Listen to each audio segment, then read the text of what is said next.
오늘의 사연 지금 바로 시작해 볼게요. 안녕하세요. 좀 된 이야기인데 친구 녀석도 혹시 이 사연 들으면 내 이야기인가 싶을 수도 있겠네요. 사업한다고 철없이 까불던 시절이 있었는데 그때 친구 엄마와 있던 이야기입니다. 지금은 뉴스 보니까 병사 월급도 엄청 잘 쳐주는 것 같은데 저 다녀올 적에는 군인 월급이 얼마 되지도 않았지요. 그 당시에 제가 공부를 특출나게 잘하던 것도 아니고 하다 보니 돈이나 좀 벌어볼까 하는 생각에 어차피 다녀온다면 부사관으로 군대를 다녀오기로 했었습니다. 돈을 적당히 벌었는데 군대가 워낙 저랑 맞는 곳이 아니더군요. 체질이 아니면 군 생활 견디지 못할 것 같아서 저는 연장 안 하고 그냥 전역을 했습니다. 그때는 두려움 같은 건 하나도 없었어요. 오히려 군대도 몇 년이나 있었는데 뭔들 못하겠냐 하는 자신감이 더 커서 전역 후에 제가 사회로 돌아오면 뭐든 시작할 수 있고 다 성공시킬 수 있다는 자신감에 차 있었습니다. 전역만 하면 열심히 살 줄 알았는데 막상 또 오랜만에 만끽하는 자유 때문인지 쉽사리 그렇게 하진 못하겠더라고요. 그래서 그 충만하던 도전 정신을 쓸데없이 힘 빼는 데만 쓰고 있던 시절이었습니다. 그래도 부사관으로 군대를 다녀온 최초 목적이 돈 모으는 것이다 보니 4년 복무 끝에 통장에는 제 또래보다 많은 액수의 목돈이 마련되어 있었습니다. 의미 있게 불릴 수 있는 방법이 있었다면 좋았겠지만 그때는 철없던 시절이라 그냥 돈이 많다. 이 돈으로 여자나 만나볼까 하는 그런 생각밖에 없었습니다. 왜냐하면 막상 그 목돈이 뭔가 사업 같은 걸 하기에는 터무니없이 적어 보였고 그때 참 한심하지만 끽해야 외제차 중고로 한 대 뽑을까 말까 그런 고민을 하고 있었습니다. 그러던 중에 예전에 친하게 지내던 친구와 연락이 닿았는데 이 친구는 예전에 어머니가 재혼을 하면서 미국으로 이민을 떠났거든요. 그동안 같이 친하던 친구랑 근근히 소식 정도만 전하면서 지내고 있던 사이였어요. 어릴 땐 친하게 지냈고요. 아무튼 이 친구 말이 제가 어디선가 사업을 준비하고 있다는 말을 들었다면서 저한테 동업할 생각이 없는지 물어보더군요.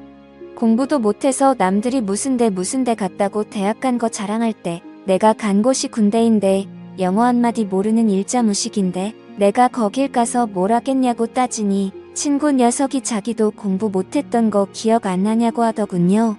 친구가 사는 지역이 워낙에 한국인 교민들이 많은 지역인지라 영어 한마디 안 해도 사는데 지장이 없다고 그냥 외국인들 조금 많이 사는 시골 도시에서 사는 느낌일 거라고 걱정 안 해도 된다 하더군요. 사업은 뭔 사업을 하느냐 물었더니 한국식 포장마차를 한번 열어보고 싶다는 겁니다. 교민들이 많은 데 비해서 막상 술 마시고 놀거리가 많지 않아서 아쉬운 와중이라고 하더군요. 그러면서 한다는 소리가 생각해보라고 하는 겁니다. 여기에 교포들이며 유학생이며 여자들이 엄청 많은데 늦게까지 가게 문 잠글 때까지 남아있는 사람들이 누구겠냐고요. 바로 가게 운영하는 우리들 아니겠냐 하더군요. 안 그래도 늦게까지 할 게 없어서 죽겠는 이 여자들을 위해 우리가 떼업을 이뤄야 하지 않겠냐면서 저를 꼬드기는 겁니다. 일단 창업하는 데 드는 비용이나 이런 건 걱정하지 말라고 하더군요. 자기도 믿을 사람이 필요하니 제가 모아놓은 돈은 그냥 이민 비용에 보태라고 하는 겁니다. 영주권이니 뭐니 해서 너무 어렵게 생각할 거 없다고 일단 여기 도착만 하면 어떻게든 다 해결할 수 있다고 하면서 와볼 만한 곳이라고 하는데 안 가볼 수가 없더라고요. 거기에 비단 사업이 잘 안 된다 하더라도 당시에는 최저시급이 거의 2배에 가까웠기 때문에 사업이 원하는 대로 잘 풀리지 않더라도 꾸역꾸역 미국에서 벌어먹고 살 수 있겠다는 생각이 들었습니다. 군대에서 4년을 썩었는데 친구 말로는 5년만 나 죽었다 하고 일하면 1년에 1억은 우습게 모을 수 있다고 하는데 거기에 포장마차 특성상 저희는 밤에만 영업을 하니 낮 동안에는 제가 투잡을 뛰려면 얼마든지 뛸 수 있다는 겁니다. 그러면 그 큰 돈을 모으는데 들어가는 시간이 길게 잡아도 3년이면 될 거라고 하는데 솔직히 그 말을 듣고 안 갈 사람이 어디 있겠습니까? 그래서 제가 뭘 하면 되느냐고 물어봤지요. 설마 진짜 그 친구가 저 돈 벌게 해주려고 꽁으로 도와주는 건 아닐 거라는 생각이 들었는데 역시나 그랬습니다. 친구 녀석이 하는 말은 자기가 미국으로 이민 온 지가 좀 되었다 보니 한국에서 유행하는 걸 쫓아가기가 힘들다고 하더군요. 주방에서 친구 녀석 엄마가 음식을 하기로 되어 있는데 자기가 암만 인터넷으로 본 거 말로 설명하고 해도 어머니가 직접 먹어보지 않는 한 음식을 비슷하게 흉내도 낼 수 없을 것 같다고 하는 겁니다. 아직 온 가족들이 하는 일이 있어서 그 많은 식구들이 한 번에 움직이기에는 무리가 있는 것 같고 해서 어머니만 이번에 한국에 들어올 거라고 하더군요. 그러니 그동안 제가 같이 어머님 모시고 여기저기 다니면서 한국에서 인기 많고 유행하는 메뉴들로 쫙 답사 비슷한 걸 해달라고 부탁을 하더라고요. 그런데 친구 녀석이면 모를까 친구 어머니가 온다니 침이 꿀꺽 넘어갔습니다. 원래 이 친구 녀석이 당시 동네에서 유명했던 이유 중에 하나가 어머니가 진짜 엄청 예쁘셨거든요. 동네방네 소문이 날 정도가 아니라 당시에 무슨 동안 선발대회 같은 텔레비전 프로그램이 있었는데 거기서 출연 좀 해달라고 방송국 PD가 다녀갈 정도로 유명한 사람이었습니다. 그때로부터 몇 년이 지난 시점이기는 했지만 예쁘고 운동하는 거 좋아하기로 소문난 친구 어머니가 하루 종일 불이랑 습기가 가득한 주방에서 일을 한다는 사실이 믿기지가 않았어요. 애초에 이 친구가 미국을 건너가게 된 이유도 어머니가 미국에 있는 재미교포 사업가랑 결혼을 해서라고 알고 있었는데 말입니다. 친구는 그 부분에 대해서는 말을 아끼더라고요. 뭐 딱히 중요한 상황도 아니고 이러나 저러나 저는 일단 친구 어머니 도와주고 몸만 가기만 하면 이민 생활이 시작되는 거나 마찬가지였기 때문이었으니 꼬치꼬치 캐묻지 않기로 했습니다. 그런데 친구 녀석이 조금 간곡하게 부탁을 하더라고요. 저도 알다시피 친구 어머니가 좀 세상 물정에 박지도 못하고 예쁜 거 하나만 가지고 살아오신 분이라 직접 뭔가에 부딪혀 본 적이 없어서 옆에서 누가 도와주지 않으면 아무것도 못한다고요. 그러니 공항에도 마중 좀 나와주고 이래저래 잘 좀 도와달라는 겁니다. 귀찮긴 하지만 어려울 거 없는 부탁이었고 저도 이러나 저러나 미국에서 생활을 하게 되면 이 친구에게 도움을 받아야 할 일이 이래저래 생기게 될 것은 안 봐도 뻔한 일이었으니 흔쾌히 해주기로 했습니다. 공항에 마중 나갔는데 거의 10여 년 만에 만나는 친구네 어머니였는데 그 미모는 여전히 어디 가지 않더군요. 친구 녀석을 워낙에 일찍 가져서 나이가 또래 엄마들에 비해 어린 편이긴 했지만 그래도 누가 친구 어머니를 40대 중후반으로 보겠나 싶었습니다. 미국에서 오는 비행기면 반나절은 넘게 걸릴 시간이었는데도 화장도 하고 아주 멋쟁이 차림으로 공항에서 나오더군요. 옷도 비행기였으면 불편했을 텐데 쫙 달라붙는 신축성도 없어 보이는 옷을 입고 나오더라고요. 솔직히 조금 허세가 많은 모습처럼 보이긴 했는데 얼굴 반을 가릴 만한 선글라스를 쓰고 있으니 연예인처럼 보이기는 했습니다. 혹시나 저를 기억 못할까봐 친구 이름을 대문짝만하게 써놓고 입국장에서 기다리고 있었는데 덕분에 친구 어머니가 저를 대번에 알아보더군요. 이 아줌마가 이쁜 것도 이쁜 거지만 키도 엄청 커서 정말 연예인 같았거든요. 그런데 언제 저게 저를 기억하고 있는 건지 저보고 오랜만이라고 반가워하면서 이제는 아줌마 키를 훌쩍 넘어버린 저를 보고는 엄청 놀라는 겁니다. 언제부터 이만했냐고 하면서 원래 우리 아들보다 작은 거 아니었냐고 하면서요. 제가 친구보다 작았던 순간은 한 번도 없는데 누구랑 오해하는 건지는 모르지만 그래도 나름대로 어색한 분위기를 해보려는 친구 어머니의 노력이 보이더라고요. 어차피 저도 군간부 생활하면서 능글맞게 사람 대하는 거 하나는 잘 배웠으니 친구 어머니와 단둘이 있는데도 뭐가 어렵지는 않았습니다. 차에 태우고 일단 서울로 향했어요. 숙소가 어디시냐 물어봤는데 제 물음에 대답은 안 하고 일단 자기가 한국에 있는 일정이 굉장히 짧은 편이라며 일단 술집 한 군데부터 먼저 가보자는 겁니다. 그때가 오후 6시였거든요. 시간상으로는 저녁 시간이긴 하지만 여독이나 시차 적금 때문에 피곤하지 않겠냐고 물어봤는데 걱정 말라고 하더군요.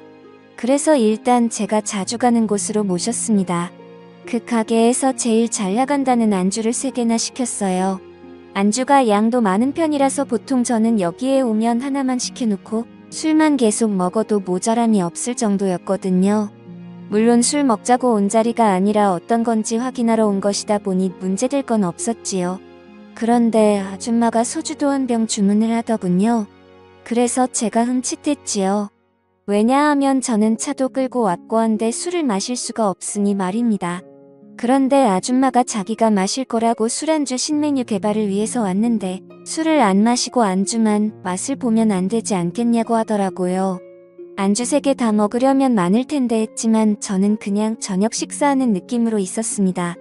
아니나 다를까 친구 엄마가 이거저거 하나씩 맛을 보면서 이건 재료가 뭐가 들어가고 뭐가 들어간 것 같고 하는데 저도 요리에 대해서는 잘 모르지만 완전 잘못 넘겨짚고 있는 게 아닌가 싶었습니다.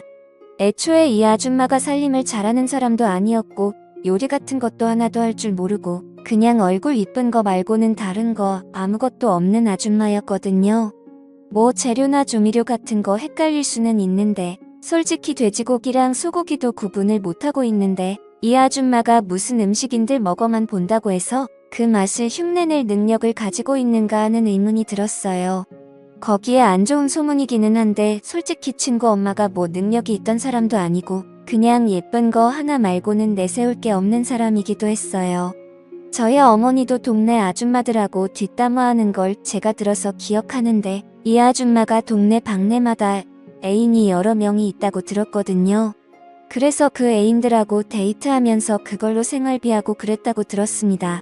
그러니 당연히 살림 같은 거 할 줄 모를 텐데 애초에 친구 녀석이 어머니가 주방일을 한다니 어쩐다니 하는데 저는 그것부터가 믿기지가 않았거든요. 이러나 저러나 저도 같이 일을 하게 될 사업인데 요리한다는 사람이 이래가지고 그 사업 미래가 뻔히 보여서 조금 걱정이 되기도 했습니다. 술도 엄청 센 것처럼 자신있게 소주 한 병을 땄으면서 두 병도 채 마시지 않고 친구 어머니는 혀가 꼬이고 눈이 반쯤 풀리기 시작했어요. 이제는 연구하겠다던 안주에는 관심도 없고 비틀비틀하더라고요.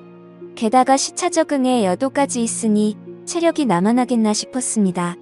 안 되겠다 싶어서 일단 숙소로 모셔다 주겠다고 하고 데리고 나왔습니다. 이미 이때부터 친구 엄마는 정신을 차리지 못해서 계산도 제가 해야 했네요. 아무튼 겨우겨우 차에 다시 태웠습니다. 뒷좌석에 앉혔는데 차에 타자마자 철푸덕 쓰러지더라고요. 숙소 같은데 체크인을 해야 할 텐데 어딘지 말해주질 않았으니 정말 돌아버릴 지경이었습니다. 결국 친구에게 전화를 해야만 했지요.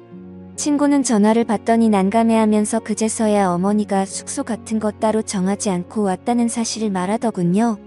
한다는 말이 사실 집안 이야기라 껄끄럽기는 한데 여유가 있는 편이 아니랍니다. 자기가 직접 말하려다가 어머니가 직접 하신다고 해서 가만히 있었는데 사실 지금 어머니 숙소를 구할 돈이 없어서 제가 혼자 사는 집에 신세 좀 지게 하려던 생각이었다 하더라고요. 미리 부탁했어야 했는데 자기를 이상하게 생각하지 않을까 싶어서 말을 못했다고 미안하다고 하는데 글쎄요. 가장 중요한 사실을 말을 하지 않은 게 오히려 더 자기 자신을 그리고 자기 어머니까지 이상한 사람으로 만드는 게 아닌가 싶더군요. 미리 부탁했어도 안 되는 게 제가 혼자 살고 있기는 하지만 집이 그냥 평범한 원룸이라서 사실 누구를 재운다던가 할 만한 집은 아니었어요. 게다가 다른 사람도 아니고 친구 어머니인데 바닥을 쓰라고 할 수도 없는 노릇이었으니 말입니다. 그렇다고 제가 바닥에서 자기는 더더욱 싫었고요. 그래도 처음에는 화가 났지만 어른 입장에서 아들 친구한테 하루만 재워달라고 부탁해야 하는 아줌마 속은 어땠을까? 조금씩 이해가 가기 시작했고 몇 년 만에 오는 한국일 텐데 다른 일정할 것도 없이 술을 연거푸 마신 이유도 알겠더군요. 그래서 다른 건 몰라도 그날 하루만큼은 우리 집에 데리고 가야겠다는 생각이 들었습니다. 집에 도착해서 괜히 짐 가방까지 같이 가지고 올라가면 그냥 그 길로 우리 집에 머물게 되지 않을까 싶어서 술 취한 친구 어머니를 부축해서 제 방으로 데리고 갔어요. 원룸이라고 해봐야 4평도 안 되는 조그만 방이었습니다. 저 하나만 있어도 집이 꽉 차는 느낌인데 한 명이 더 늘었으니 집이 얼마나 좁아 보이겠습니까? 집에 누구 데려오는 적도 없어서 여분의 이불조차 없어서 저는 바닥에 보일러를 틀어놓고 겨울 잠바들을 꺼내놔서 그 위에 누워야 했습니다. 아주머니는 잘 주무시고 계시더라고요. 그때까지는 갑작스러운 돌발 상황 때문에 경황이 없었는데 다시 생각해보니 이게 기분이 묘하더라고요. 동네에서 아름답기로 소문났던 친구네 엄마가 술에 만취한 채로 제 방에 들어와 깊은 잠에 빠져들어 있다는 상황만 봐도 그렇지 않겠습니까? 이런 특수한 상황을 의식하고 나니 더 떨리더라고요. 그러니 그 다음부터는 불을 끄고 누워도 천장이 괜히 밝게 보이고 이런저런 생각이 다 들기 시작하는 겁니다. 그렇게 뜬 눈으로 몇 분이나 있었는지 모르겠습니다. 그런데 침대에서 인기척이 느껴지더라고요. 부스럭대는 소리에 괜히 속이 찔려서 눈을 꼭 감았는데 친구 어머니가 잠에서 깬 것 같더군요. 친구 어머니는 제 곁으로 다가왔습니다. 그러더니 제가 잠에 들었는지 확인하는 듯 하더군요. 제가 원래도 연기 같은 걸 잘 알 줄 모르는 타입이다 보니 이내 자는 척을 하고 있었다는 걸 들키고 말았습니다. 친구 어머니는 제가 자는 척을 하고 있었다는 사실에 놀라지도 않더군요. 그러더니 저한테 난데없이 미안하다 하는 겁니다. 아직 혀가 꼬부라져 있는 걸 봐서는 술 기운이 남아있는 것 같더라고요. 그래서 결국 친구 어머니와 바닥에 마주 앉은 상태가 되었습니다. 친구 어머니는 숙소를 구하지 못한 이유에 대해서 거짓말로 횡설수설하다가 이내 눈물을 보이더군요. 자기에 대해서 알고 있으면 자기가 주방 일하는 거랑 거리가 먼 사람이라는 걸 알지 않겠냐면서 자기도 자기 인생이 왜 이렇게 된 건지 모르겠다며 눈물을 뚝뚝 흘리기 시작했습니다. 좋은 사람을 만난 줄로만 알았다며 모든 걸 다 내쳐버리고 미국 팬까지 택한 자기가 바보 같다고 하는 겁니다. 자초지종을 듣자 하니 한국에 애인이 그렇게 많았는데도 그 남자 하나만 보고 따라갔다가 이혼당하고 어떻게든 먹고 살아보겠다고 발버둥 쳤답니다. 자기는 한국으로 너무 돌아오고 싶은데 친구 녀석은 미국에 남고 싶어 해서 이러지도 저러지도 못하는 상황이라고요. 자기는 이제 그만하고 싶다고 돌아오고 싶다고 하면서 저보고 좀 도와달라는 겁니다. 뭘 어떻게 도와주면 되겠느냐 물으니 자기가 할 수 있는 모든 걸 다 지원해 줄 테니 역으로 자기 아들한테 말해서 한국에서 같이 사업을 하게 설득을 해달라더군요. 어려울 거 없는 부탁이었지만 저 또한 짧은 시간이지만 미국행을 준비하기 위해 들어간 시간도 있고 솔직히 기대하던 것도 있으니 손해보는 기분이 들었습니다. 그래서 그건 좀 곤란하겠다는 식으로 대답하니 완전 울상이 돼서 눈물을 펑펑 흘리더군요. 자기가 뭘 어떻게 해줘야 부탁을 들어주겠냐는 듯이 나오다가 친구 어머니가 아무래도 과거에서부터 그 미모를 활용했던 버릇이 남아있는지라 어떻게든 제 마음을 돌려주겠다며 애정 표현을 하시더라고요. 예전부터 흠모해 오던 사람이었는데 이렇게 나오니 손을 쓸 도리가 없더군요. 그 후로 친구 어머니와 연인이 된 듯이 서로 애틋하게 시간을 보내게 되었습니다. 미국으로 돌아갈 날이 다가왔을 때 저는 그녀를 대신해 친구에게 전화를 걸어 역으로 한국에서 같이 사업을 하자고 제안을 했습니다. 이것저것 알아보다 보니 한국에서 오히려 성공의 기회가 있을 것 같으니 한번 너도 와보라고요. 친구 녀석은 저의 의외의 제안에 당황하더니 생각할 시간을 달라더군요. 친구 어머니가 미국으로 돌아갈 때 저한테 다시 꼭 만나자고 하면서 제게 작별의 인사를 해주고 갔습니다. 사실 그렇게 헤어지고 나니 여운은 상당하더라고요. 하지만 친구 녀석이 어머니와 함께 한국에 돌아오지는 않았습니다. 저는 부사관까지 몇 년을 했던 군 생활인데 친구는 2년도 안 되는 군대가 무서워서 귀국할 생각이 없다더라고요. 그렇게 저는 미국 이민의 기회도 놓치고 잠깐이지만 좋은 추억을 만든 연인도 잃게 되었습니다. 아무래도 그런 사이까지 되었으니 친구랑도 사실 껄끄러워진 건 당연한 이치고요. 얼마 전에 그 친구 녀석 소식을 들었는데 어머니의 그 요리 실력을 가지고 어떻게 한 건지 모르겠지만 꽤나 성공한 듯해 보였습니다. 잠깐의 유혹을 이기지 못해 엄청난 기회를 놓치게 된 것 같아 아쉽긴 한데 또 한편으로는 이런 경험을 해본 사람이 세상에 몇이나 되겠습니까? 친구 녀석한테는 미안하지만 저는 평생에 자랑할 안주거리가 생겼으니 그걸로라도 위안을 삼아야겠네요. 감사합니다.